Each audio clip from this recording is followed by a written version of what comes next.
normal thinking. All right, I'm trying this one more time on Facebook. One of these days, it's got to work. You see my gorgeous coffee mug over here? I'm a coffee fanatic, drinking my cup of coffee a day, always saving it for my live events. Listen, if you ever found yourself dreaming big and yet unable to take the first step, this Facebook Live is for you because we're going to talk about how to do today what you could possibly do tomorrow, aka how to kill procrastination early, aka how to get out of the perfectionist mode, whatever. All right, the third and final episode on the 3 business traps that are killing your business growth. And again, today we talk about stopping procrastination or perfectionism. It's one thing in my book. Adam Urbanski, also known as the Millionaire Marketing Mentor, and welcome. I was going to say star two, but you can't press star two in a Facebook group. I'm talking to my coaching clients. You see my little, actually, you know what? Let me just put that in my ear right there. You see? Little FBI look here, right there, because I'm actually teaching a coaching call. This is actually training for my coaching clients. Speaking of which, if you're watching this live, let me know where you're dialing from. If you're watching a replay, type in replay. And as always, your price for watching this is hitting that like button. I see Bo hitting that like button very hard. Mark, good to see you here. Linda. Super rock star Linda, good to see you here. Michelle, you're like in both places at once, 2 places at once, a miracle. And let's see, so replay, likes, I think I got all of that covered. Obviously, comment with your big ahas. I always come back and comment back. And if you like any of what I'm sharing with you, and if you're interested in being coached after we do those little marketing teaching moments, like actually being on a call as a client, just type in more info somewhere, DM me. We've got a couple of different options for you, actually 3. If you like 0 to 50, we've got a traction program. If you're 50 to 150, that's thousands of dollars in annual revenue. We've got our revenue rev up intensive game for you. And if you are above 250, you are probably a good candidate for our Masters Forum, where we help you scale to 7 figures and higher. All right. I'm just going to procrastinate a little bit before I get started. All right. Diana, good to see you here. Awesome. All right. So let's talk about this procrastination thing. You know, it's interesting. I was messaging with a friend yesterday, and they said kind of an interesting thing. They said, well, you know, I really don't know what to do, and I don't know how to do it, which is the funniest thing when you think about it. If you don't know what to do, how do you already know that you don't know how to do it? Right? So it's sort of like a decision, like I'm just going to stay in a confusion mode because it's a safe mode. And, you know, an ounce of action replaces just pounds and pounds and pounds of tons and tons and tons of planning and exploration. Hence, in our coaching programs, actually, we have this motto: inflammation is fundamental, information is supplemental. Most people have a tendency to what I call prefer breadth versus depth. Now, I want you to understand something. We're all wired for endorphins or dopamines or whatever the heck they're called. Your body just releases chemicals that makes you very excited and feels very rewarding when you get new ideas. Ideas are creating new sparks in your head, and you get fired up because it's easy. It's imagining, right? Imagining, it's fairly easy. You've got a bunch of thoughts, and it's super easy. Now that's breadth. So we like to learn a lot or a little about a lot. This is why we read articles. This is why we read books. This is why we go to seminars. This is why we watch webinars. You know, it's like we get ideas and we get super excited, and it's almost like, oh my God, what a brilliant idea! I'm gonna implement it tomorrow, and then within a week I'll be a gazillionaire because it's gonna make me so rich. And then what kicks in is the depth. And the depth is kind of like a kiss of death. It stops people dead in the tracks because depth requires you to exert an insane amount of energy. Depth requires you to dig in and now start working on that idea to make that idea a reality. And the minute we start doing this, we actually realize how little we know about how to make this idea work. And the minute we get into this, this is something that I have it on my phone, so I can't quite show you. Maybe I can. An audiobook by Stephen Pressfield. Let's see if I can. Man, they changed my things here. My library. Da, da, da, da, da. Stephen Pressfield, a great book. Let me see if I can find this here. Da, da, da, da, da. Stephen Pressfield. Where's my Stephen Pressfield book? Da, da, da, da, da. Dang it. You see, that's what happens when you have too many books on your Audible. I can't find it. Let's see. Da, da, da, da. Art. I can't find it for some reason. Oh, there we go. There we go. Console. I don't want to listen to it. You can probably see it. The War of Art by Stephen Pressfield. Great book. He calls it the enemy, the resistance. Right? So the minute you go for the depth, like really digging into something, actually implementation work, your brain, which uses a tremendous amount of energy to get shit done, immediately starts panicking and goes abort, abort, abort. This is too much information. This is too much energy. Let's just go and do something else. Like, hey, I really don't know how to create a good headline. Let me go and study for 3 weeks how to be a greatest copywriter, because you're going to get so many different ideas how to create awesome headlines. And it feels like work, which really isn't. It's just work avoidance. It's the ultimate procrastination mode, aka being busy. So you know what, Amelia Earhart, I've got this quote, obviously I always have things like this, said the most difficult thing is the decision to act. The rest is merely tenacity, the fears of paper tigers.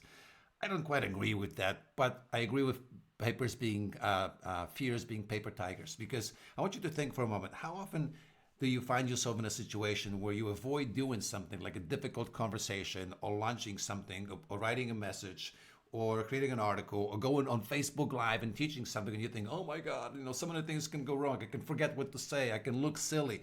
I can spill coffee on my white shirt and look like a total douche and dumbass or whatever. Like, we have all those imaginations that we actually end up doing the thing, and it turns out it's so easy, and we go like, this is it. That's how easy it was. That's what I avoided for days, weeks, months, or even years, right?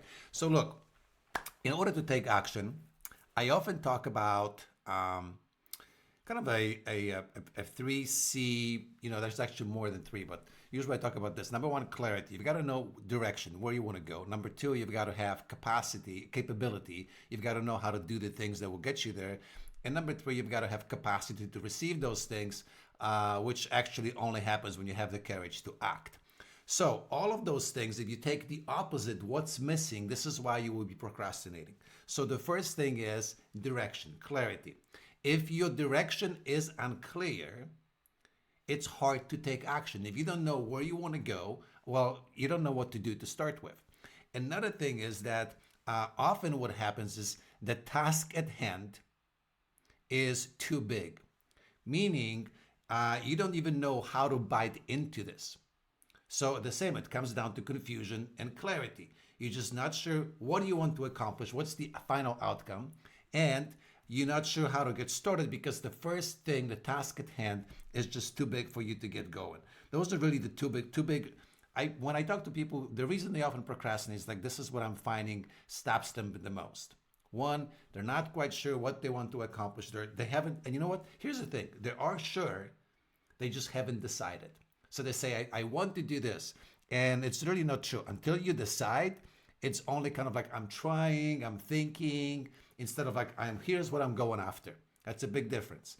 Once you decide on here's what I'm going after, then you want to break it down into steps. And if the steps are too big to start with, if any given chunk is too big, you will just avoid taking action on it. The second thing is what I call resources. And man, I've got to tell you something. The resource reason for procrastination is often growing as your success grows. Because you know what? I find that usually in life, doesn't matter how many resources you have in place, it's still not enough to create the perfection you have in my head, in your head, at least at first. So let me tell you something. I imagine writing a book. I've got an idea, I want to write a book. I've got an idea, I'm going to do a webinar. I've got an idea, I'm going to do a Facebook Live. And in my head, I'm playing a picture, all right? So maybe you haven't done Facebook Lives and you go like, I'm going to go and start doing Facebook Lives. And in your head, you have a picture. You have a beautiful background. You have a fancy camera. You have an amazing microphone. You look like, I don't know, Brad Pitt or Angelina Jolie or whatever your image of beauty and TV perfection is, right? You've got a perfect hair day and your smile is just so bright and white and your outfit is just $1,000,000. In your head, you see yourself essentially, you're now the Oprah on TV or whatever the male representative of Oprah would be. And then reality hits and you go, okay, I've got a crappy mic, I've got an old computer, I've got a beat up camera, maybe I don't have anything. So therefore I can't get started until I make some money and accumulate all of those resources and create a perfect background and get myself, a face transplant and grow some hair or whatever, right? So the perfection in our heads is nearly guaranteed to not be realized at first. And you think, well, if you've got enough money, you can buy it. Well, let me tell you something. If you've got enough money and you can buy it, chances are you're going to be bumping into like, well, in order to make this happen, it's going to take so long, then the time is a barrier. And then you're going to always find reasons why the resources aren't all aligned, why you don't quite have all the resources you need to have to make this happen. All right. So another thing, coming back to this, I don't know what to do and I don't know how to do.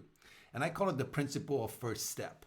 So let me ask you a question. If you wanted to do, just think in a moment. Just think for a moment. Name one thing you want to accomplish that you've been wanting to do for a long time. I don't know. Start a coaching program. Increase your fees. I don't know. Start doing more Facebook Lives. Start your group. Write an article a week. Like, name a thing, all right? That's been scaring the crap out of you. Maybe it's something personal. Climb Mount Everest.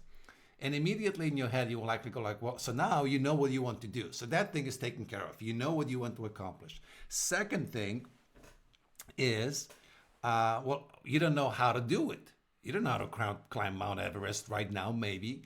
But let me ask you a question. What would be the first step you could take right now? If you wanted to write an article a week, what's the first step you could take right now? If you wanted to do Facebook Lives, what's the first step you could take right now? If you wanted to write an article a week, what's the first step you could take right now? All right? So chances are most likely you can immediately come up with the first step. Like easy, schedule a time to do it. Make a list of topics. Go for a hike every day or go for a long hike, on the weekends. Like that a hike that actually gives me some elevation gain so I can work on my cuffs and my legs and my climbing skills. Right? So immediately you start coming up with first ideas, and those first ideas or first steps often do not require very complex skills, and most likely you already have the skills in place to go and get those things done. Again, they won't be done perfectly, but they will be done. Right? So first thing, last reason we procrastinate is something I call the cost. And the cost is that we haven't fully bought into what we want. So how would I talk about this? When you go after something that's big, we don't procrastinate on small things. We procrastinate on bigger things that require more time, more energy, more money to accomplish. And the reason we procrastinate is because there is a cost. One, there's an actual cost of going after that thing, like the time we're going to invest, maybe the money it will require, maybe the energy we have to put forth. But there is another cost, and that's the cost of things we're going to have to leave behind. Like procrastinating, not doing the thing that we want to do, actually gives us something. So you know what? You may be thinking, well, Facebook Live will lend me better clients. Like, why would I? What's not doing Facebook Lives giving me? How is that helping me? What's not making certain posts on Facebook or other social media? What's that getting me? Like, why am I doing this? What's not launching my coaching program getting me? Well, it's getting you safety. It's getting you being right. Like, you can't possibly fail with your Facebook Live, or your Facebook or your group coaching program cannot possibly fail. It's the best program ever in your head.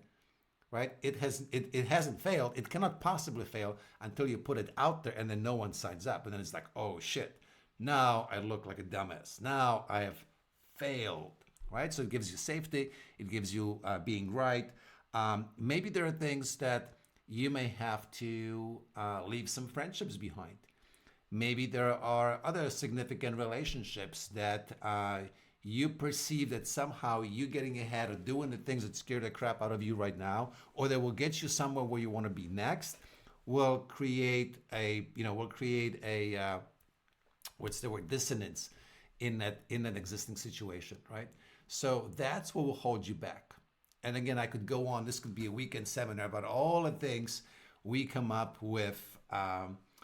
We come up with reasons not to do things. Again, this is resistance. It doesn't just show up, knock on your door to F with you and say, hey, I'm resistant. I'm here to stop you dead in your tracks and screw with your head.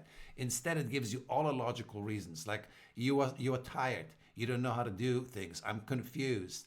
I need to go and learn things. I need to take a nap. I don't feel well. I need to help my friend. Like we've got all sorts of logical, legitimate reasons why not do the work, right? So those are all the things that will stop you dead in your tracks, right?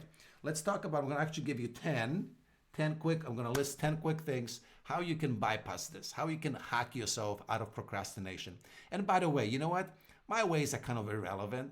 You've got to find your own ways. Like everybody has their own things. Like I'm going to mention a couple in here that used to be really big for me. I mean, they were just like the holy grail go-to things. And now, for probably like the last 3 or 4 years, they are nearly useless to me. Like I couldn't care less. They just don't work on me. So I've got to find other hacks for myself, right? So hack number one is set clear goals. Like really clear goals. What's the specific outcome? And actually, I'm going to make it number two is communicate in the language of accomplishment versus the language of work. So communicate in the language of results versus language of busyness and process. What do I mean by this? Let me come back. Number one, clear goals. So for example, like write an article a week, right? Write one article a week. That's a result. That's a very clear, specific, measurable, tangible, blah, blah, blah.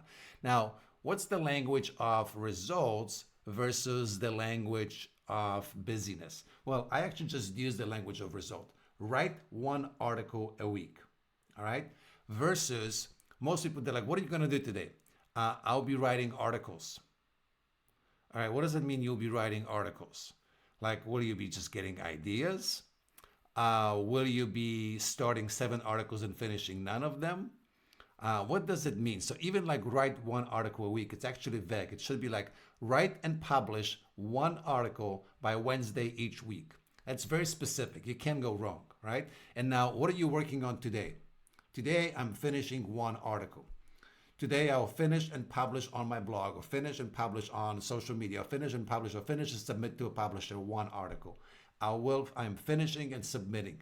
That's the results oriented. So you know what the outcome is versus like, what are you doing today? Well, I'm working on my Facebook Live. Well, what does it mean? Are you shopping for equipment? Are you just, again, what are you doing? Are you getting a haircut? What does it mean you're working on your Facebook Live? Rather than today, I will go on at 1 o'clock and complete one 15-minute Facebook Live. That's a very specific. So be careful. Communicate in the language of achievement rather than language of process, procrastination, and busyness. Number 3, public accountability. This is the one that used to be like super for me. I would go out and promise people things, and I can tell you it was like non-breakable. It like when I said it would be done, comes hell or high water, it would be done. And I don't know quite what happened, but in the last probably 3-4 years, I think one of the things that happened is just as I grew more comfortable in my own skin, who I am, I really don't give a fuzzy red tail what other people think about me. And therefore, it's easy to break that commitment. Not a good thing. I'm not very proud of it, kind of outing myself publicly. But, it's like and even like I promised things in the fastest path to cash community. And it's been like weeks that I haven't quite delivered on them. And I feel like, oh man, this is really not good. This has really ruined my reputation. And yet I'm doing this, right? So again, you've got to find your own hack. That one used to work on me. It no longer does. Number 4 is non-negotiable hard deadline. So again, that was sort of connected with public accountability for me, or even internally, like for myself or with my business partner, my spouse, Bo, with my team, I would say, this is when we're doing things. And again, I'm finding myself in that this is another one, like in the last couple of years, where it's really easy for me to just go like, let's push it by a week. Let's push it by a week. Let's push it by a week. So sometimes, again, it used to work. Now it doesn't work on me as good as it used to. What does work is number 5, penalty bucks. Penalty bucks, or you can use it with conjunction with accountability buddy. You know, it's really hard to give up on someone else. Yeah, it's easy. We give up on ourselves all the time. It's really hard to give up on somebody else. And I've done this, and I've seen my friends and clients who will go and do something like actually transfer an amount of money that's significant to them, whatever it is. It could be $5 for you. It could be $5,000. You transfer it to someone else's account, and they get to keep it if certain conditions are not met. So if you don't get something done by a certain amount of time, if you don't do the number of quantity within the time allotted, they get to keep that money, right? So money is kind of a thing that we all feel a certain sting or pain. We don't like wasting it or losing. Nobody likes that, right? So if you know that this is money that you could have used for something else, vacation, fancy dinner, whatever, something nice you wanted to do for yourself, and now this money is sort of going away because you procrastinate yourself into losing it, it sort of pisses you off. And once you do this once or twice, you'll probably go like, okay, I'm not doing that again, right? Chances are you won't even do it the first time if you put on the line something that's significant of you. So I call it the penalty box. And that penalty box is there. This is the trick, that the money has to be transferred to someone else. It's already gone, and you are in the penalty box. And the only way you can get yourself out of a penalty box is by doing something. I know it's kind of a reverse penalty box, but anyway, it works for me in my head, so stick with it, all right? Number 6 is chunk it up. This is really huge. Like, divvy up your big projects into small work, and just make a list. You know, I used to teach this thing that 72 hours is enough to take any idea from starting to pretty much execution. Like, you can take one idea and make it fully profitable in as little as 3 business days or 72 hours, period. And the trick is you got to zero in on one idea, and then you've got to write down everything that comes to mind for getting this idea implemented. Even if it's something like take the trash out because my spouse will be nagging if it's not taken out, and put the kids to bed, and then I can go and work all night on my computer. Whatever the steps are, list them all and then start knocking them out one by one, right? But you've got to list all the steps. So no matter how small, and chunk it up so each step is immediately doable kind of in one action, all right? So that's number 6, chunk it up. Number 7 is schedule it. Again, I could tell you stories about looking at people's schedule and they telling me I can't accomplish certain thing. I would say, well, show me your schedule. Where is it on your schedule? And they go like, well, you know, it's like this last week has been busy. And then I go, okay, show me the last month. Well, last month, you know, summer, spring, Easter, Christmas, whatever. I'm like, great, show me the last 3 months. Well, and eventually I can go show me the last year. And there isn't a single spot on a schedule when they book time for it. Now think about it. You've got $1 million client. It's written in your freaking schedule, like in black and red and purple and orange with neons flashing, 7 reminders, like don't F with this time goes to my $1 million client. Well, aren't you your first multi-million dollar client? Aren't you the first multi-million dollar client? Your things that you want to work on should be scheduled on a calendar. You know, there is a time during our Revenue Rev Up game where I reveal kind of my weekly schedule when I actually build my coaching programs, my activities that I go into this. And, you know, I have one particular client that was like, I'm so pissed just looking at your schedule. And she's gotten better, but she used to be like very, very busy, just busy doing all sorts of things. And she would look at large chunks of my day every day that essentially on a schedule, it's blocked and it says, Adam's thinking time, don't F with it. Like, don't touch it. This is Adam's thinking time. Do not schedule anything in that activity. And I've got Adam's thinking time scheduled every day. And go like, well, how do you do this? Well, easily. You schedule it. Do you know that Warren Buffett has something like 6 hours a day blocked to read? That's all he does. He just reads and studies and researches. You go, how this guy becomes a genius. Easy. 6 hours. Warren Buffett has like 4 appointments on his calendar for the entire month. If you look at it, it's blank. There's nothing. You know, I remember I used to go, I took this business building class, and actually it was different.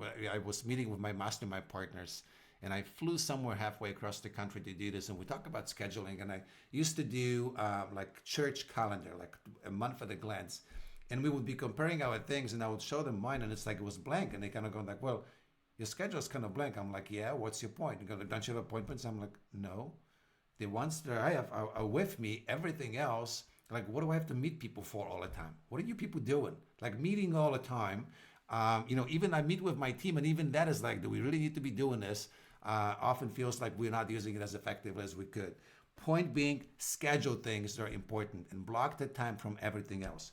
Number 8, this is really, actually, we do. Number 8 is remove distractions. So you know what? Here we go. Phone. My phone is actually, I can see some of your comments going in here. I used it as a feedback. For whatever reason, the video is not showing today very well. Oh, there we go. Look at me. Handsome devil right there. Lisa Bonet, great to see you here. Daphne, great to see you. Eva, long time no talk. Thanks for stopping by. Now listen, this thing, it's like a paperweight brick. The only time it rings is if my kids or my wife call or text. Other than that, it doesn't ring and it doesn't buzz. It doesn't do anything. It's got 0 updates. In fact, many times what I will actually do is put it in airplane mode and turn Wi-Fi off, right? Which is essentially, it's a paperweight right there. It holds papers on my desk. It doesn't buzz. So you've got to figure out what distracts you. If you are in a place where people walking in and walking out all the time, put a freaking sign on the door. Like, if you walk in, I'm going to shoot you. All right? And yeah, be very blunt. Like, this is a non-negotiable. Do not interrupt me. This is one of the biggest things we allow ourselves to do. Like, look at things. Turn off social media. You know, the next thing, number 9, is systematically induce productivity. So I have a friend who takes his laptop and then he goes off somewhere. And he doesn't take charger with him, and he brings one project. Like, for example, write an article. And it's not like writing an article like 250 pages, but he's got an article that he wants to write. It's like 3,000 words.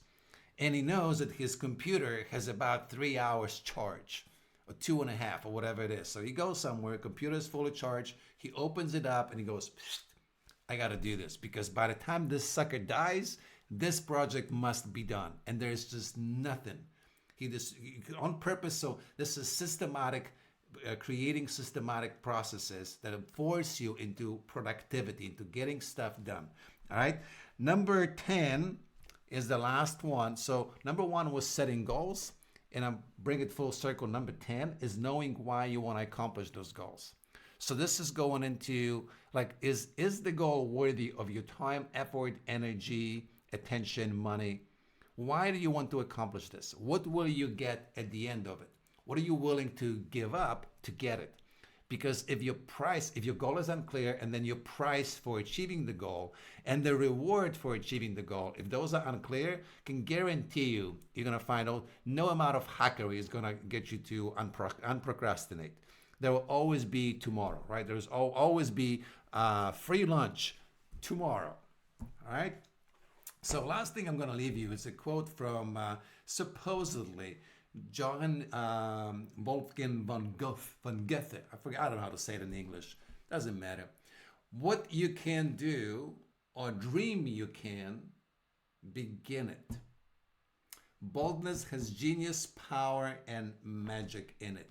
What you can do or believe that you can, which belief starts with your decision. Like, I'm doing something, just go and start doing this. You know, I've got this thing, I always go the wrong way. Here we go. If it's worth doing, it's worth doing. Pull it to start with. Get out of your head this idea that things have to be perfect to begin with, and just get going. All right. So there you have it. That's my final episode on the 3 business traps. We could do a whole lot more. I could do actually one more on people. So the first one was about passion, remember? And how Steve Jobs single-handedly screwing with so many people's heads by saying pursue your passion. So don't pursue your passion, pursue your opportunities. Don't look for what you love. Fall in love with what you find. The second thing was about possibilities, which is all the things you could do outside and all the skills you have on the inside. It's really about deciding on which opportunities you're going to attach yourself to and which skills you're going to pursue developing. It's just about a decision. And then this one was about procrastination slash perfectionism. And again, we could do one more on people, like who you surround yourself with and how do you delegate and all of that stuff. I might do that. I don't know. Haven't decided yet. I decided on three. I did three. All right. Thanks for chiming in. Perfectly unperfect. I appreciate that. That's just perfectly unperfect. That so perfectly unperfectly describes me, Lisa. I really appreciate that. Michelle. Michelle, how do you need to like on action coaching call, teach me how to pronounce this. Is it Gete? Get because you actually you've got like a Brit English name, so you're missing an H, and I think there's an H in his full name. I think. Doesn't matter. Da da da da da. Anything else? Perfect. Diana Savatino. Yes, number four. Number four, which one? Oh, for people. Diana, that's like your skill. You're like Miss Networker. You know how to make people work. I'm still working on making people work. Anyway, ladies and gents, thanks for being here. If you're watching this on Fastest Path to Cash Facebook Live, this is the end for folks on our coaching call. I'm coming for you. Here we go. I'm plugging the other earbud in, and we're going to coach in just a moment. Later.